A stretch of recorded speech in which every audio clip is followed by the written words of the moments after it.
one of our biggest prerequisites is that you don't have to love the cane, but you need to have a proficiency with it because you're making the decisions, you're driving. If I distill it into one sentence, what I like to say is the cane is an object locator and the dog is an object avoider. It's understanding that the handler is the pilot. They're ultimately responsible for the decisions that are being made. And the handler is the navigator as well. With guide dogs, they need to make more independent decisions and sometimes contrary to their handler. And then we train something that we call intelligent disobedience. We don't hand you a dog and say, here's your client training. Okay, good luck. Call us in 8 years when you need another dog. We do a follow-up a month later, follow-up 3 months later, and then every year thereafter. A green tinted screen and braille lettering pops up that turns into the white Lighthouse of Houston logo. The Sightless Voices Unleashing Potential cover art pops up on screen. There's a flash, then clips of Jennifer's eye, her walking down the hall, and reading braille appear.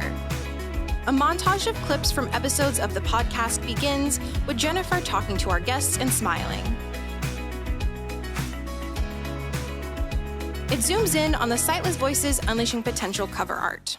Hello, everyone, and welcome to another episode of Sightless Voices Unleashing Potential. I am your hostie with the mostie, Jennifer Parrish, and I'm so excited about today's conversation. This is going to be so cool. Joining us today is Mr. Patrick, or Pat Glines.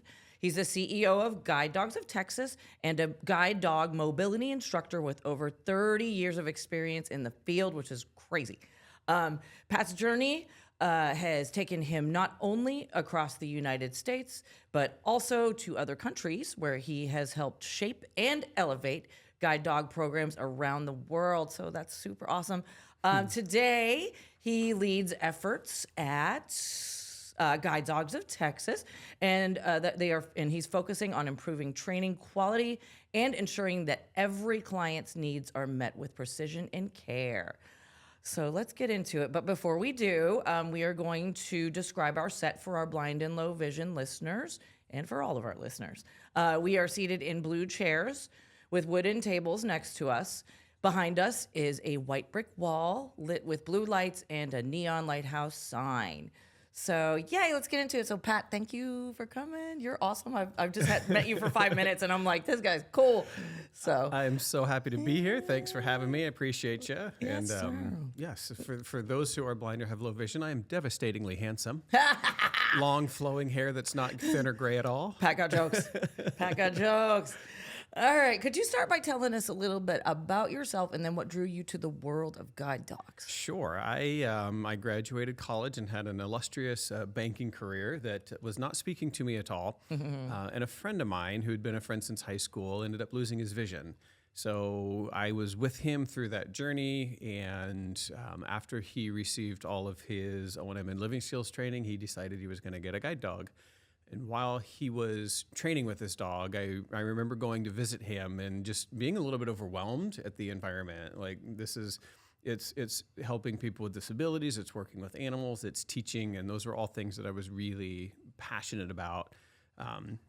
So when he had his graduation, I snagged an application packet, and 30 years later, here I am. Wow. And I'm very proud to say that Jay and I are still incredibly good friends. That's awesome. I don't know, 6-7 years ago now, maybe, I actually officiated his wedding. So. Yay!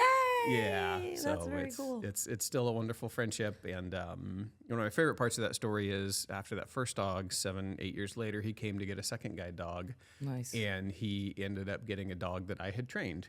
So that was my little full circle moment. You know, he got me into my future career, and I got to thank him with his second guide dog. Oh my gosh, that is very cool. And so you're an O&M instructor, right? I am. That's awesome. So how did that shape your approach to this? So I kind of reverse engineered it, I think. I never do things really normal. So I started in the guide dog world, and after being a GDMI for a number of years, the organization I was with had a really wonderful opportunity where they would send us to O&M. So there were 2 spots open, and 3 of us made compelling enough arguments that the school was kind enough to send all of us. So 3 of us went together and got our O&M degrees, and it's just really to help us be the best client services people that we could be, right? So understanding as wholly as possible what O&M looks like, how it dovetails into the guide dog work, how the cane and the dog really complement each other. Absolutely. Yeah, so it was a really good way to complement and continue to uplift our knowledge.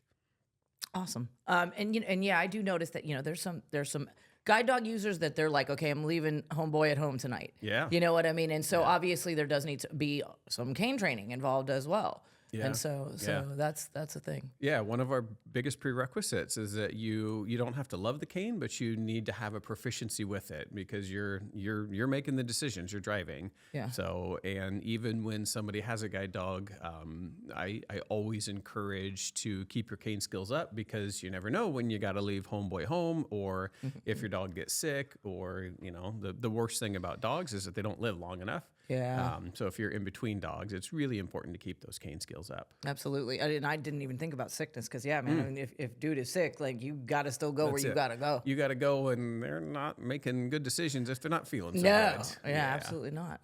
All right. Well, so you've kind of been global. You've been to New Zealand. I'm hearing, and Chile Yeah. and Australia. So so what took you worldwide, and what were some of the notable moments of your global work? Yeah, it's a great question. I was in Oregon for the first 20 years of my career. Yay. And beautiful countryside. Yeah, so my brother lives in Portland, and he yeah. always sees the guide dog, people training on the streets. Yeah. And so shout out to my brother Matt. Hi, Matt. Yeah. But yes, yeah, so that's cool. Yeah, so I was one of those. Took a management opportunity in New York, was there for a while, and then an organization in Australia called and said, "Hey, we're looking for somebody with your skill set." So I thought, why not? It's a big, beautiful world, and let's go check it out. So I've been incredibly lucky to be able to travel to the places that you mentioned, and I've done contract work elsewhere through Asia, and done a fair bit of work with a school in South Korea. Wow. Yeah, I've just been super, super blessed to be able to do what I do and to help organizations around the world. It's awesome. Were there, so going to all these places, I'm sure there are, some stuff, different cultures, stuff like that. So Yeah. were there any challenges or learning experiences that you had working with guide dog programs internationally? Yeah, good question. The first thing in Australia, they drive on the other side of the road. Weird. So, yeah, had to get used to that both as an O&M and as a driver. Right. So I now still look 8 directions before I cross. Yeah. But I think that was really a big change for me. And if I'm honest, my ego needed a little bit of a check there because I came in and I know what I'm doing and I know how to do it. And working with an organization that really did things differently. And I needed to learn and understand that different is not bad. No. So I really really had to learn, okay, is this different same? Is this different better? Is this different and I think I can elevate it? But really learning to embrace, there's 100 ways to get to the destination that you're going to. And the one I know isn't always the best one, or if it works for me, it doesn't work for you. So use that as an opportunity to really learn like how to do what we need to do, how to accomplish what we need to do differently. Absolutely. Yeah. I'm still thinking about crossing the road with It's traffic crazy. on the other side. It's crazy. Like, And the cars that are would be- quieter. Oh Boy. my God. Yeah. Okay. Well, there's Yeah. that. All right. So let's kind of get into, because a lot of us know, but maybe people don't really know. So what guide dogs actually do. So how do guide dogs assist with mobility and independence? Yes, love this question. If I distill it into one sentence, what I like to say is the cane is an object locator and the dog is an object avoider. Right. Oh, So wow. as you're looking at guide dog mobility, and if it's right for you, know that you're going to be getting less of that haptic information coming in. And the other thing is understanding that it's a relationship with the dog. You don't get to say, "Hey, take me to the coffee shop on 3rd and Main," and then you mentally check out while your dog Ubers you Right. there. It's understanding that the handler is the pilot. They're ultimately responsible for the decisions that are being made.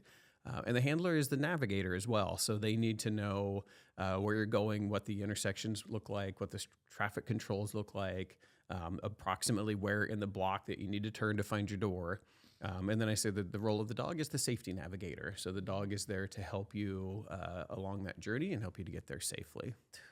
I'm still thinking about now that the haptics that you're talking about, because you do not Yeah. have any tactile anything. Very little. Like Only- I'm a cane user, you know what I mean? So I'm just like, it's freaks me out Yeah. a little bit. But It can be a really difficult transition, and you have to understand. And I'm not here to tell everybody that a guide dog is great, perfect for everyone. Sure. But just understanding, like, okay, you're going to have less of that information. You're going to get the haptic proprioception that comes through the feet and your footfalls, but you're losing all of the tactile from the cane coming through the hand, and you're losing the tactiles of things that you might encounter during the course of a block or a walk. The dog will take you curb to curb pretty much without contact with anything. And is that exciting or is that scary? And that's your choice. Right.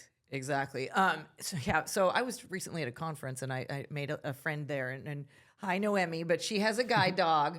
And this girl was smoking me. I mean, she was like, well, I forgot what it's, Vista was its name. Vista, find the bathroom. Vista took her to the bathroom. Like, and I mean, and I walk very fast, like too fast for my own good. And I'm like, dude, like it was crazy. So I just, how does that happen?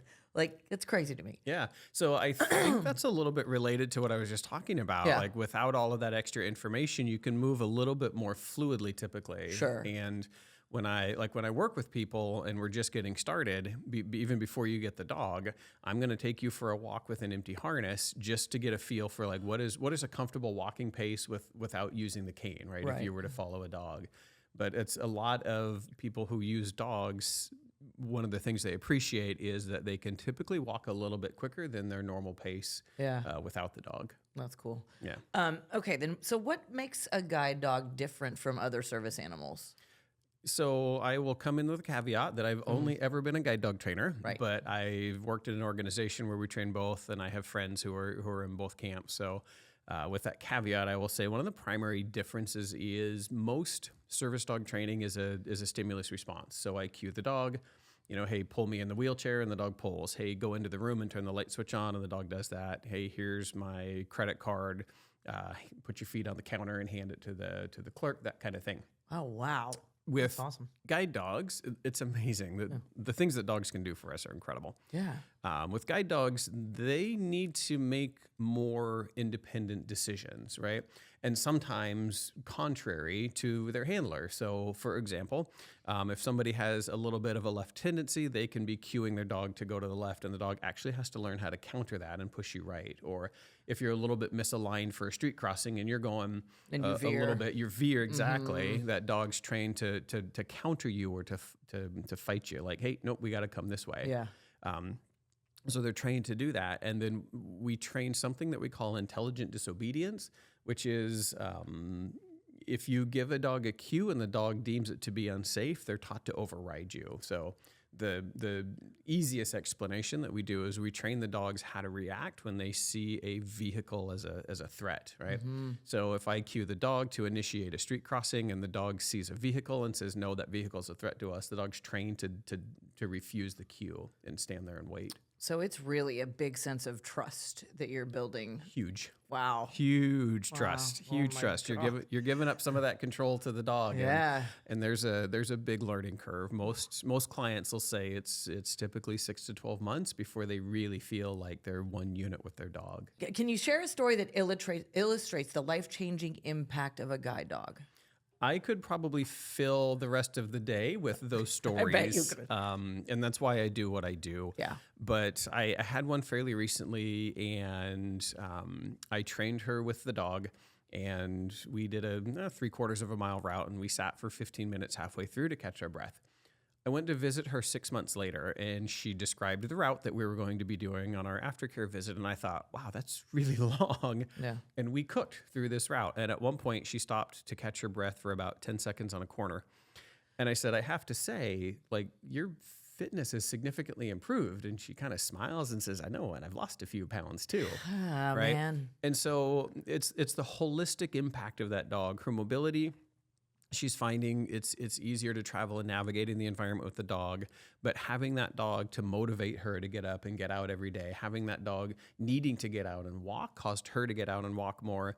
Now she's feeling better. Now she's healthier. Now she's lost some weight. Like That's awesome. Yeah, the whole life impact that having that guide dog lifestyle has had on her has been, it's life changing. Yeah, because you can't be lazy. Like you got to get up. And, That dog needs to walk. He needs to walk every day. Yeah, doesn't care if you're not feeling it. Doesn't care if it's a little rainy out. Yep, so exactly. And again, that's a consideration if you're thinking about a guide dog. How do you feel about that? Right. Exactly.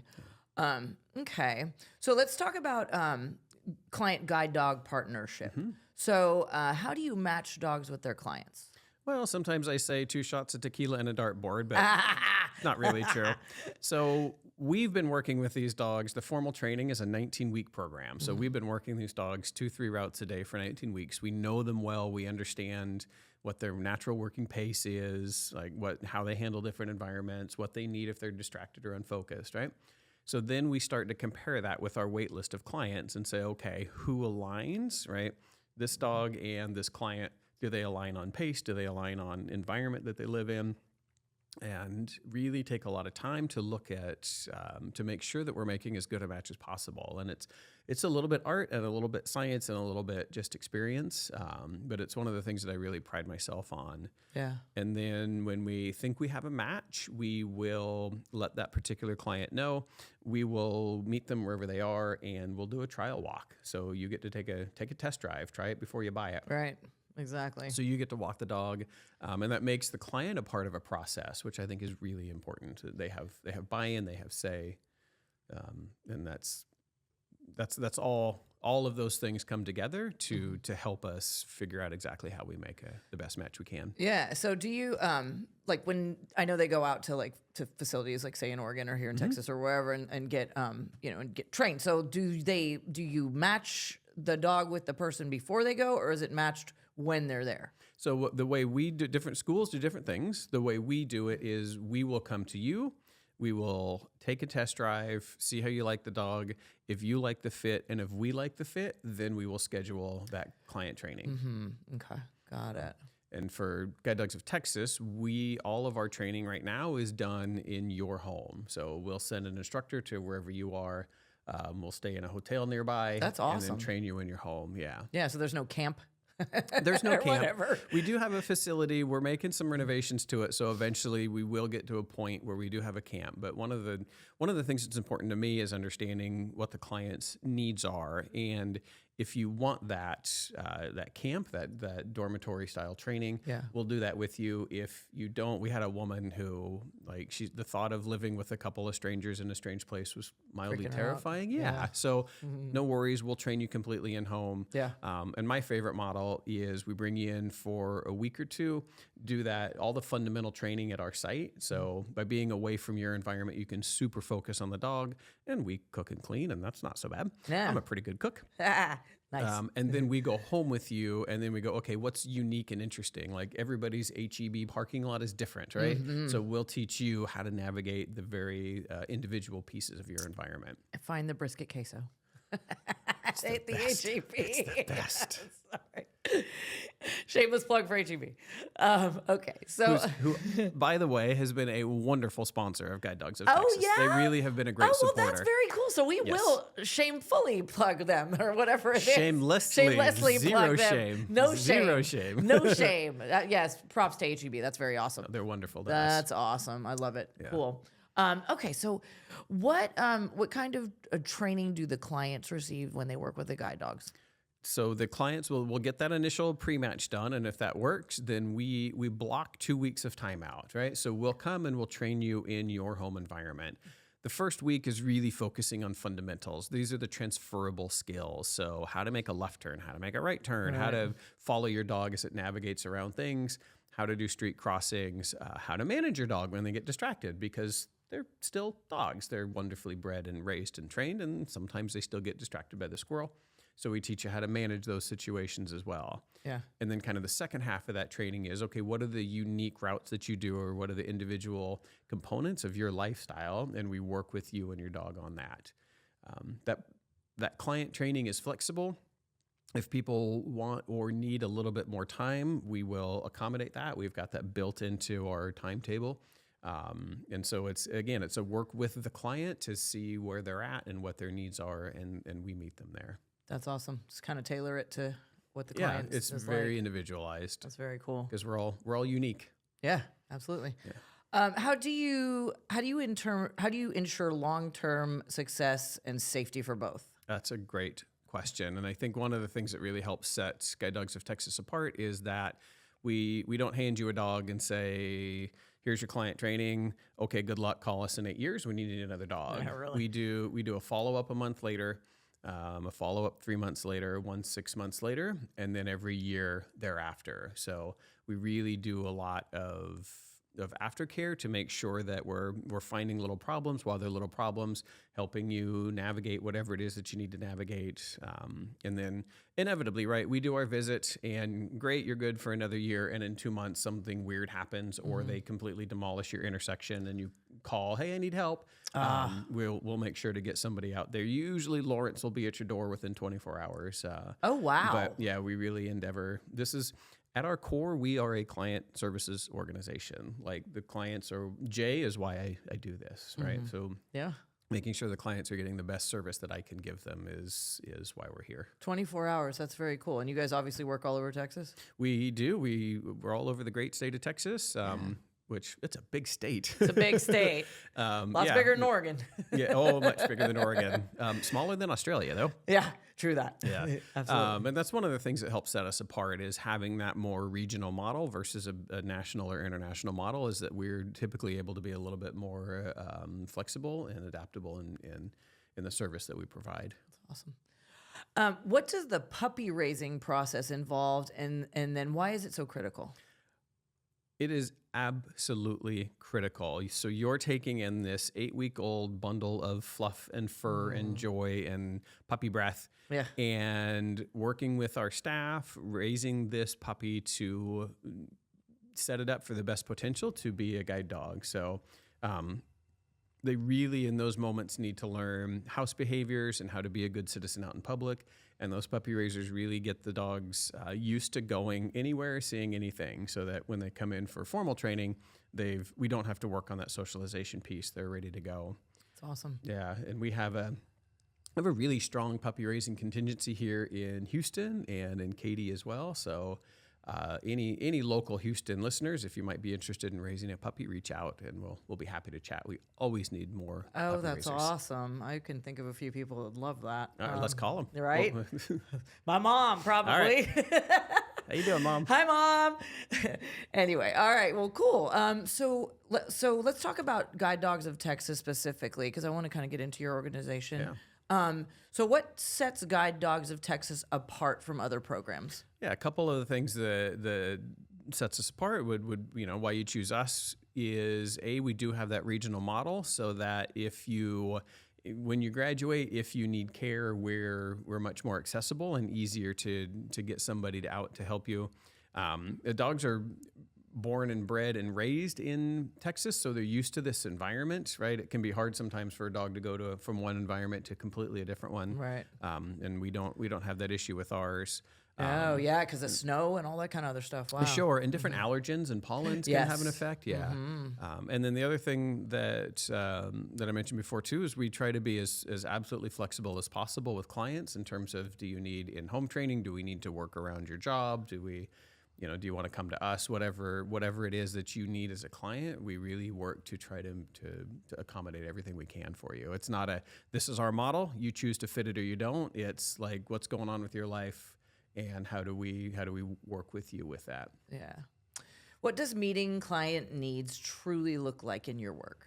So it's a couple of the things that I've touched on. I think it's getting to know each individual as a person. Like, what are your needs? Your needs are different than everybody else's needs, right? So it's understanding what you need and are looking for in a dog, and then making sure that we meet that as best we can. And it's providing that extra level of client services in terms of the frequency of aftercares after you graduate, and the availability of staff. Yeah. It's just that what I tell my staff is the client needs to be at the end of every single decision you make. And so if one of my staff says, I think we should do A, B, or C, I will ask them, how does that benefit a client? And sometimes it's really simple. Like if it's a training technology that's going to make the dogs better at the job, that's a pretty easy. But even something like by increasing housekeeping in our building. People can not worry about having to keep the kitchen clean and focus more on the fundraising that we need or the dog training or that kind of thing. Right. So. All right, this is a good one here. So how right. can people get involved? So whether it's through volunteering or donating or even raising the puppies. So lots of opportunities to get involved, and it is my favorite question. Yay! Lots of ways to get involved. There's a ton of different volunteer opportunities. Our facility is based in San Antonio, so if you're in Houston, it's a lot of doing some puppy raising. You can be doing some outreach for us and events, or puppy sitting. Even if you can't take a puppy full-time in the home, a puppy raiser might travel for a week and need somebody to puppy sit. That's cool. Yeah, so different opportunities there. Funding, I always like to talk about. We are a charitable nonprofit. We receive exactly zero government funding. Everything we do is private philanthropic. So from one-off donations from individuals to we have a sustaining donor program where people sign up for recurring donations. You can look at tax benefiting donations to help you at the end of the year, or leaving us in a will or bequest. Lots of different options to financially support if you're able. Because what we do is expensive, and we charge nothing to our clients to receive the dog, the training, the equipment, and the follow-up. And so we're really dependent on those donor dollars to keep going. Yeah, this is a very good thing, guys. So if all y'all out there in TV land, please think about donating to these guys because they do great work, man. $20 a month on a recurring donation, you hardly feel it, and yet it really adds up for us. It really makes a difference. Yeah, that's awesome. All right, let's talk about looking ahead.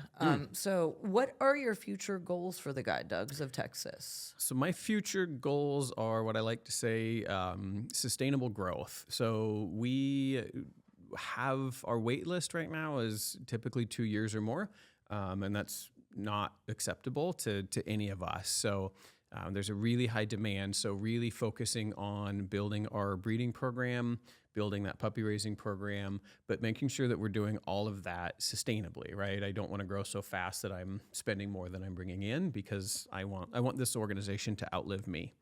Absolutely. So it's really looking at how do we put the right pieces and the right people in place so that we can continue to expand our programs and expand our services and be able to serve more people who are in need of a guide dog.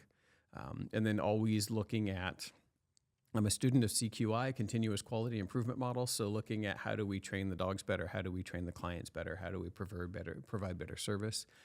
So it's really making sure that we stay open-minded and look at anything that can help us do our jobs better. That's been one of the advantages of living in different countries and working for different organizations, is seeing what's worked for different folks. And it's really helped me to be better at keeping a very open mind in terms of how do we make this a better organization. Absolutely. How do you envision the evolution of guide dog services in the next decade? That is a great question. So there's a lot of components that affect that. So first and foremost is the AI and robotic technology, right? Yeah. Because there's the potential in the maybe not so distant future of robotic guide dogs, right, that could do the job. So I think we have to consider that. We have to consider that we have a population that is aging. So our expected incidence of blindness is expected to double in the next few decades. And so it's looking at, okay, what are these folks going to need? How do we prepare for that world? And then it's looking at the technologies that can help us do better. How do we teach our clients better? How do we train our dogs better? How do we fundraise better? It's just staying innovative and staying creative and be willing to try new things. But I love the robot dog conversation. I love asking instructors how long before we're obsolete. Right. And it's a fun argument. Yeah. I don't think it's in my lifetime. Maybe I'm arrogant. Right.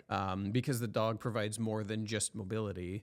But it actually makes me really happy, because the more types of technology or opportunities for mobility that we have, clients can have more of what they're after, right? It's not just used to be just a cane. Right. Then, okay, you choose a cane and a dog. Well, now we've got some robot dogs or some wearable technologies. Like all of these different things are giving people who are blind more opportunity to live life exactly how they want to, and I'm all for that. Absolutely. All right, Pat. So as we wrap up today's episode, do you have any final thoughts or advice for someone who is blind or low vision and considering a guide dog for the first time? Yes, I do. Thank you. It's important to have a whole picture and understanding of what the guide dogs do, for better or for worse. So my primary suggestion is to talk to folks who have dog guides and ask them, what do you love? What don't you love? And consider how their answers affect your life, right? So is the good stuff great for you? Is the bad stuff too much of a deal breaker? Do you want to have a dog to be responsible for and to take care of and that needs to get out every day? So it's really about educating yourself, talk to different schools and organizations, see what they have to offer, and just educate yourself as best you can, because it's a big decision. It's a dog is going to be 7 or 8 years, and it changes the way that you navigate. So go into it with the eyes as wide open as you can. Absolutely. All right. Well, Pat, thank you so much for sharing your incredible journey and expertise with us today. I've learned a lot. This has been an excellent conversation. I'm so glad you were here. Appreciate the invite. Absolutely. Your dedication to improving lives through the guide dog and mobility is awesome. This has been this is very, very good conversation today.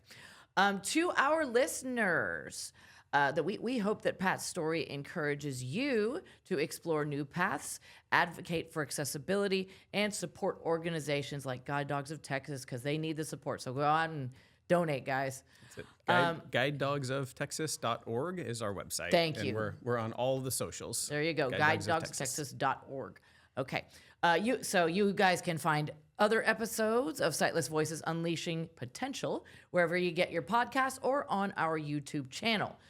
Be sure to follow us on social media for updates and visit our website at houstonlighthouse.org for all the fun stuff that we're up to. So keep in touch with us. Until next time, this is Sightless Voices Unleashing Potential. Stay bold, stay curious, and continue to break those barriers.